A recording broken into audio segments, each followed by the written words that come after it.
Hello everyone, this is Mohammad Hussain, MBBS second year student from doctor RML IMS Lucknow.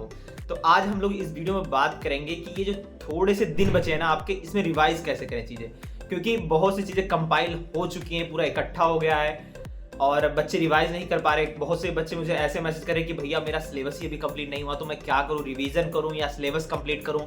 बहुत से बच्चों की ये डाउट है कि भैया आप कोचिंग जाना सही रहेगा कि नहीं, क्योंकि समय बहुत कम बचा है और चीज़ें अगर रिवाइज नहीं करेंगे ना तो आप पूरा भूल जाएंगे जितना आप पहले भी पढ़े हैं। एक नॉर्मल स्टूडेंट और एक टॉपर जो जिसका सिलेक्शन हो जाता है 650 640 नंबर आते हैं, उसके बीच में यही एक मेन डिफरेंस होता है कि वो जो लास्ट के 1.5-2 महीने बचते हैं उसे बहुत ही प्रॉपर वे में यूटिलाइज करता है। तो आपको ये जो 1.5 महीने बच रहे हैं ना, आपको बहुत अच्छे तरीके से यूज करना है और फुल फोकस रिवीजन पे देना है। तो पहले हम लोग बायो की बात करेंगे कि आप बायो कैसे रिवाइज करें, क्योंकि बच्चे जो है ना बायो को बहुत हल्के में लेते हैं, तो लास्ट में आते आते उन्हें बहुत दिक्कत होने लगती है।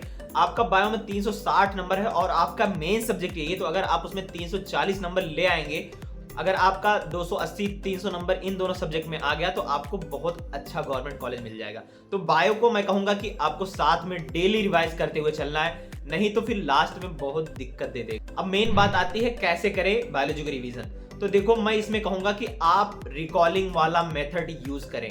अभी जो टाइम है ना, इसमें रिकॉलिंग, एक्टिव रिकॉलिंग वाला मेथड यूज करें, जिससे चीजें आपके दिमाग में रहेंगी। जैसे कोई चैप्टर मान लो आपको पढ़ना है, तो आपको सबसे पहले ये करना है कि उस चैप्टर का क्वेश्चन लगाना है। आप क्वेश्चन करेंगे तो वो चीजें क्लिक करेंगी कि ये टॉपिक मुझे नहीं आ रहा, ये टॉपिक नहीं आ रहा। तो मान लीजिए आप कोई भी चैप्टर पढ़ने जा रहे हैं, तो उस चैप्टर का पहले क्वेश्चन करें, देन उसके बाद रीड करें। इससे ये होगा कि आप जब रीडिंग करेंगे ना तो आपको मालूम चलेगा कि हाँ, ये पोर्शन, ये टॉपिक, ये क्वेश्चन मेरा गलत हो रहा था। जब आप पढ़ेंगे वो चीज आपके दिमाग में जाएगी तो वो आपके डायरेक्ट परमानेंट मेमोरी में जाएगी और फिर उसके बाद आप देखेंगे इजिली ये टेक्निक अपना के धीरे धीरे आपके मार्क्स बहुत ही ज्यादा इंप्रूव हो रहे हैं। और दूसरा तरीका ये है कि आप क्या करें, एनसीईआरटी की जो डार्क हेडिंग्स होती है ना, वो हेडिंग्स एक पेज पे लिख लें। अब आप बैठ के 10-5 मिनट आंखें बंद करके वही चीजें रिकॉल करिए कि इस टॉपिक में क्या क्या पोर्शन था। एनसीईआरटी की लाइनें आपके दिमाग में चलनी चाहिए, ठीक है, तभी जाके आप एक प्रोडक्टिव वे में रिवीजन करते रहें। नहीं तो आप कितने भी किताब के पन्ने उलट लेना, कोई मतलब नहीं है, हर एक चीज भूल जाएगी, डेफिनेटली भूल जाएगी। और जब आप पढ़ेंगे तो आपको ऐसा लगेगा कि हाँ, ये चीज तो मुझे आती है, बहुत इजी है यार, ये मेरे को आती है, मेरे को याद है पूरी चीजें। लेकिन जब आप क्वेश्चन करेंगे तभी आपको मालूम चलेगा कि हाँ, ये टॉपिक मेरा वीक है। सेम चीज आप फिजिक्स के लिए भी अप्लाई कर सकते हैं। आपको पहले क्वेश्चन करना होगा। तो मेन रिवीजन का सबसे बेस्ट तरीका है क्वेश्चन प्रैक्टिस करना फिजिक्स के लिए। तो फिजिक्स में आपको क्वेश्चन प्रैक्टिस करने हैं और हाँ, टफ क्वेश्चन मत लगाना। टफ क्वेश्चन लगाने की जरूरत नहीं, इजी क्वेश्चन लगाने हैं, ठीक है। अब जैसे क्वेश्चन सॉल्व कर रहे हैं, तो जो क्वेश्चन जिस टॉपिक के आपके वीक रह जा रहे हैं या नहीं बन पा रहे, अब आप थ्योरी पढ़िए। अब अगर आप थ्योरी पढ़ेंगे ना और कॉन्सेप्ट समझेंगे तो वो चीजें आपको तुरंत अप्लाई होंगी कि हाँ, इस तरह से हम ये कर सकते हैं। तो उससे क्या होगा, अब बहुत से बच्चे यही बोलते हैं ना, भैया मुझे सवाल मेरे नहीं बन पा रहे फिजिक्स के।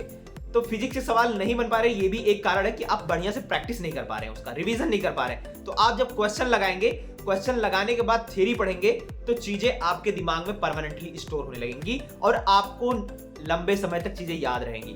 फिजिक्स में आपको फॉर्मूला शीट बना लेनी है, क्योंकि वो रिवीजन के लिए बहुत हेल्पफुल होती हैं। तो आपको वो फॉर्मूला शीट डेली देखना है। तो आप सोने जाएं तब देखें और सुबह उठ के भी देख सकते हैं। उससे क्या रहेगा, चीजें याद रहेंगी, ठीक है। अगर बात करें केमिस्ट्री की, तो केमिस्ट्री में देखिए, ऑर्गेनिक केमिस्ट्री सबसे डरावनी लगती है ना, तो उसमें आपको जो उसके इनटेक्स्ट क्वेश्चन है और जो बैक एक्सरसाइज पे क्वेश्चन होते हैं, एनसीईआरटी एग्जाम्पलर, ये 3 चीजें आपको करनी ही करनी है और बहुत अच्छे तरीके से करनी है। पूरा याद करना है इन्हें कैसा कैसा, और जो नेमिंग रिएक्शन है इन पे बहुत ध्यान देना है, क्योंकि आजकल वो डायरेक्ट नेमिंग रिएक्शन पूछ रहे हैं, या तो आपका मैचिंग में पूछ रहे हैं या तो डायरेक्ट उठा के ऐसे दे दे रहे हैं। तो जब आप अकेले बैठे रहे तो ऐसे रिएक्शन बना के पूरा प्रैक्टिस करते रहे, हाँ, इससे ये बनना, फिर उसके बाद ये डालने से ये बनना, इसके डालने से ये बनना, तो उससे आसानी होगी, चीजें आपके दिमाग में रहेंगी, आपको इंटरेस्टिंग लगेगा। और क्वेश्चन प्रैक्टिस बहुत जरूरी है, क्वेश्चन प्रैक्टिस करते रहिए। फिजिकल केमिस्ट्री में भी आपको कुछ नहीं करना है, बस क्वेश्चन प्रैक्टिस करना है।